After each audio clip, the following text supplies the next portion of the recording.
Hey, what's up, y'all? Welcome back to another video. This is day 2 of the Bible plan, trusting God's plan in the waiting. If you're just new here, we started a Bible plan yesterday, so I'm doing 22 days of straight uploads, hopefully. I did have a little trouble with the first day upload, so you may have seen this and the first day on the same day, but we're trying to be consistent here. We're trying to stay in the Word and stay in our Bible plan and stay in our Bible app consecutively for 22 days. I'm doing this plan with a group of people. If you want to join the plan, it's never too late to join. Doesn't matter what day you're catching on. Hit the link in the description. Join the Bible plan. We love to have you. We love your insight, your input. So don't be afraid to join up, man. So today's day 2. Just like yesterday or just like day 1, I'm going to read the Bible plan and we're going to talk about it a little bit. So just a little backstory from yesterday. I just went over the overview of the plan, what we could expect, some of the titles that we could expect. And today I think we're going to get a little bit deeper into the plan. If you're joining, there is like a small podcast video that they have entered into the plan. Please watch at your own discretion. I'm just reading the plan, reading the verse, and talking it over in the section. So without further ado, let's get it started. God-given dreams. Ever wake up with a dream so vivid you can't shake it? Many times I've dreamed I've lost a tooth. I'd wake up panicked that my tooth was loose, only to realize that it was just a dream. Joseph's story starts out with a dream. Well, actually 2 dreams. But these weren't any ordinary dreams. They were prophetic glimpses into Joseph's future, but he didn't know it at the time. Let's back it up a bit to set the stage. Joseph, a 17-year-old Hebrew, was out in the field of Canaan, tending to the flocks with a few of his brothers. Side note, when reading the Bible, I like to ponder every detail. So right up front, we see the brothers are sons of Jacob's wives, Bilhah, I hope I'm getting the names right, Bilhah and Zilpah, former handmaidens. And go back to yesterday as a little extra to learn more about the messed up family dynamic. And the little extra part is the podcast part that I was talking about. So it's helpful to go back and read it or listen to it on your own, to just give a little bit more detail, a little bit more insight. The point is, these wives felt lesser than, and you can bet their sons did too. Jacob actually played favorite amongst his sons, going so far as to make a special coat of many colors for Joseph. Back to the story. While out in the fields with his brothers, Joseph noticed them doing something. He gives a bad report about them to his father. We aren't sure why he did this, but it's possible that his dad had asked him to keep tabs on his brothers. Whatever the reason, the brothers already didn't like him, and so this just made it worse.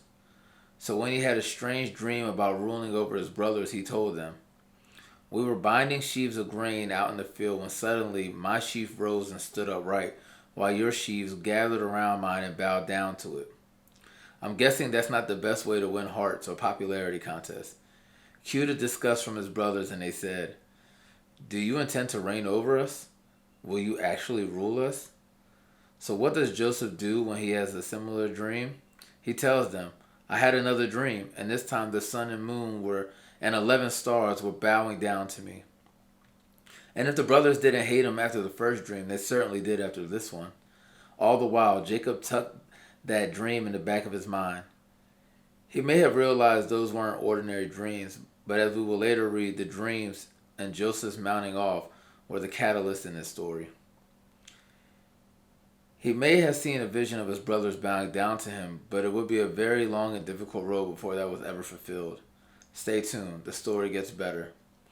Questions for today. Have you ever had a dream or possibly a promise you felt was from God? Did you share this with anyone, and what was their reaction? Did it come to pass? What do you see in Joseph's character that shows he needs to grow? Now, I told you guys in the last video that a lot of my projects and a lot of the things that I'm pursuing, I got in a dream. So Mastering the Man, I got in a dream. The Untethered Society, I got in a dream.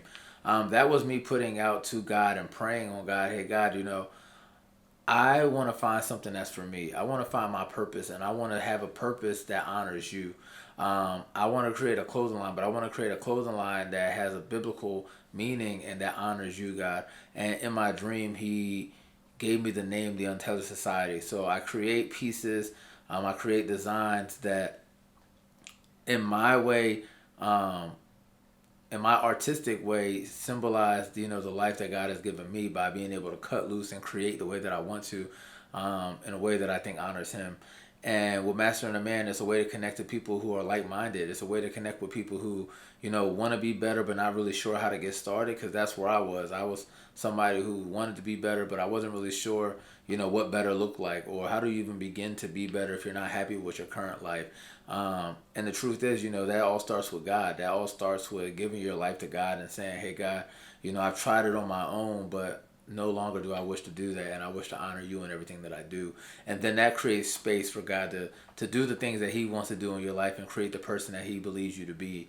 So yeah, I've had a dream where, I felt it was from God, and I pursued that dream, and I've seen the benefits of, pursuing those dreams and staying consistent and staying in God while you pursue those dreams. It's not always easy. It's not always glamorous. But when you have purpose in doing something, it's a little bit easier to stay consistent. It's a little bit easier to stay on your grind and go after the things that you want, because like, God promised me this. If I continue to do my part, I know God will do His part. But you got to really believe that God is going to do His part as long as you stay with Him and stay consistent in what He's telling you to do. Did you share this with anyone, and what was their reaction? Did it come to pass? This is the part that I think gets a lot of people down, and it's when you share your dreams, or maybe you're sharing your dreams too prematurely, because a lot of people only see what they, or believe what they see. You telling your friend, hey man, I'm going to create this company, or I'm going to build this thing. They're like, yeah, yeah, yeah. You may not feel as encouraged as if when you succeeded at building a company, and they're proud of you, and they're pushing you, saying, man, you did a great job, or you're getting those kind of commitments. It's never really a pretty sight on the grind. It's always only celebrated at the end of it. So be careful who you tell your dreams to. They talk about Joseph mouthing off, because you never know how people are going to take them. The same way he had this dream from God, but the way that he told his brothers and his siblings, who already had a preconceived kind of feeling about him, they didn't receive it the right way, because they couldn't really understand what the dream was about or what the dream was saying. He didn't do the best job at, sometimes God is just talking to us, and it should just be for us, and we should just go ahead and get to work. The same way that God gave Moses a dream, and they thought he was crazy for building a boat in a land that never seen rain. So just be careful who you tell your dreams to. Be careful who you tell, be careful who you share your messages from God with, and just understand that they may not always see what God is telling you to see, or the revelation that God has given you. But as long as you stay with God and you stay encouraged, it shall come to pass. What did you see in Joseph's character that shows he needs to grow? Again, it goes back to the way that he tells, the immaturity in the way that he tells his dreams. You told me your dream, and I gave you a negative feedback, but then you told me the same dream expecting something different. It just shows he didn't really have the maturity in understanding people's feelings and having the empathy of understanding people's feelings at the time. So, when your siblings are being mad at you for a dream and not taking it the right way, maybe you reword it, or maybe you rephrase how you tell them in the next time, or how you bring something to them the next time. You don't bring it the exact same way and double down on your stance sometimes. You have to have empathy and understanding how people feel about certain things. So those are my thoughts. Let me know in the comments what your thoughts are from the reading today. We're going to get into the verse of the day, which is Genesis 37. This is actually kind of long, but I'm going to read it. So it says Genesis 37, and I'm reading from the NLT version of the Bible. To me, that's the easy version to understand. You still get a generic biblical sense of the verse, but it also brings it up to like a more comprehensible version for you to understand. So Genesis 37, verse 1 on down, it says, so Jacob settled again in the land of Canaan, where his father had lived as a foreigner. This is the account of Jacob and his family. When Joseph was 17 years old, he often tended to his father's flocks. He worked for his half-brothers, the sons of his father's wives, Bilhah and Zilpah.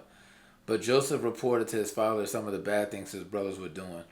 Jacob loved Joseph more than any of his other children, because Joseph had been born to him at his old age. So one day Jacob had a special gift made for Joseph, a beautiful robe.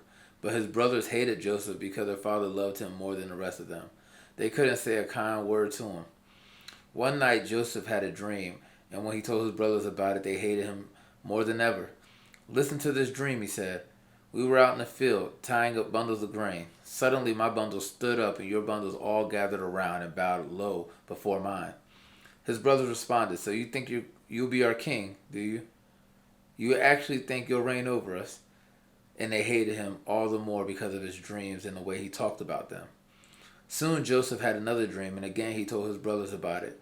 "Listen, I've had another dream. The sun, moon, and 11 stars bowed low before me." This time he told the dream to his father as well as to his brothers. But his father scolded him. "What kind of dream is that?" he asked. "Will your mother and I and your brothers actually come and bow to the ground before you?" But while his brothers were jealous of Joseph, his father wondered what the dream meant. And again, we kind of elaborated on that in the description of the Bible plan. But again, once you join, you'll get access to the group chat that's on the Bible app, and you can see people's thoughts and perspectives on the reading and on the Bible verse. So I hope to see you there. Hit the link in the bio below to get that plan. Join the plan. We'd love to have you. And as always, like, share, subscribe. If you're new to the channel, I did start. Maybe you found it. If you're new to the channel, I started a new channel called Master in the Faith. Maybe you found this video there, and I hope you did. If you did, please hit the subscribe button and join our family. If you didn't, maybe you found it through Master and the Man, which is my hub of content where I create different content revolving around the 4 pillars of faith, fashion, fitness, and finance. So whether you found it there or here at Master in the Faith, I appreciate you for finding this video. I thank God that you found this video, and I hope that you join us on this plan in 22 days of letting God work in our lives. As always, I want you to keep mastering, and I'll see you in the next video. Let's go.